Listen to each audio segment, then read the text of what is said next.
Sağlamlıq. Yəni bu da bizim müdafiəmizin əsas hissəsidir. Bizim immunitetimiz güclü olmalıdır. Bizim enerji çənimiz dolu olmalıdır.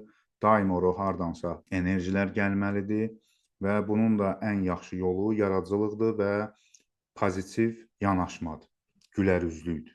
Bu birdən-birə yaranmır. İnsan yalandan süni şəkildə gülə bilməz.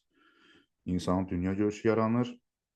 İnsan həyata tamamilə başqa cür baxır, sevir, sevilir, şənlənir, bir sözlə xürrəm olur. O şad xürrəm sözü əslində budur. Yəni sevincli və azad olur. Azad həm də bütün kainatla vəhdətdə olmaq deməkdir. Sən artıq başa düşürsən ki, sən bu kainatın bir hissəsisən və kainat da belə deyək sənin bir hissəndir. Yəni sən bir bütünsən. Sən əmin əllərdəsən. Yəni o səviyyəyə qalxandan sonra əlbəttə ki, insanın üzü gülür, heç bir problem ona bədbinlik gətirmir.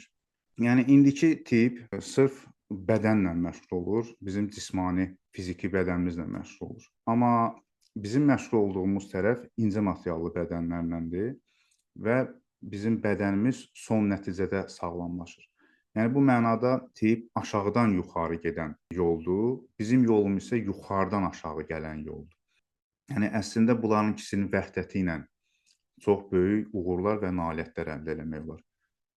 Əfsuslar olsun ki, tip ruhu nəzərə almır, bu auranı nəzərə almır, ümumiyyətlə bu şeylərə saxta, yalançı elm adları qoyub.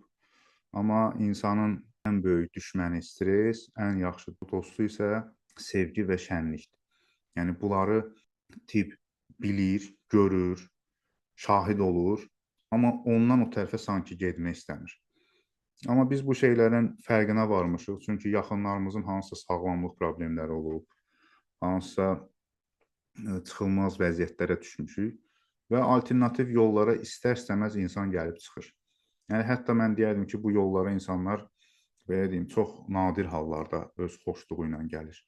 Yəni sümük, bıçaq sümüyə dirənəndən sonra insan gəlib girir bu bilgilərin içinə və ondan sonra artıq başa düşür ki, sən demə həyatda başqa yollar da var imiş, başqa elmlər də var imiş, bilgilər də var imiş. Yəni şəxsən mən də bu cür gəlib çıxmışam bu bilgilərə. Mən bu yaxınlarda Media FM-də müsahibəm oldu. Orada da sual verildi ki, bəs bunun mənbəyi, bunun sübutu və s. və ilaxır. Mən deyim ki, şahid olun. Şahid olun, ondan sonra qəbul edin. Şahid olmadan heç nəyi qəbul etməyin.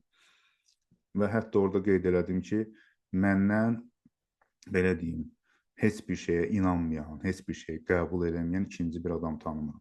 Yəni həqiqətən məni tanıyanlar tanıyır. Mən hər bir şeyə belə bu günləri təqdim etdiyim bilgilərə gülən adam olmuşam. Amma bir müddət keçəndən sonra artıq işin içinə girəndən sonra gördüm ki, yox, sən demə heç də elə deyil. Və bizim də sübutumuz, göstəricimiz can sağlığı paketidir. Ona görə də bütün hamıya can sağlığı paketini ona görə veririk ki, qardaşım, bacım, get şahid ol, gör ki, bu necə işləyir. Ondan sonra gəl mənimlə söhbət edək, təlimə qatıl və ya konsultasiya müraciət elə və ya da hansısa bir başqa şeylərə. Çünki sən şahid olmadan gələcəksən, mən sənə nəsə deyəcəm, bizim aramızda mübahisə yarana bilər, anlaşılmazlıq yarana bilər. Biz də bunu istəmirik. Yəni deyirəm, biz faydalı olmaq istəyirik insanlara. Halbuki tibbin hansısa dərmanlarına və yaxud da iynələrinə və yaxud da hansısa müalicə üsullarına insanlar gözüyumulu gedirlər də. İnsanlar inanırlar ki, hə, bu sağaldacaq. Nə dərmanın tərkibini bilirlər, nə obisini bilirlər, heç kim heç nə araşdırmır. Amma belə şeylərə gələndə insanlar istər-istəməz əminlik, sübut, mənbə və s. istəyirlər. Normaldır, başa düşürük. Biz də ona görə də yenə də can sağlığı paketini veririk ki, gəl.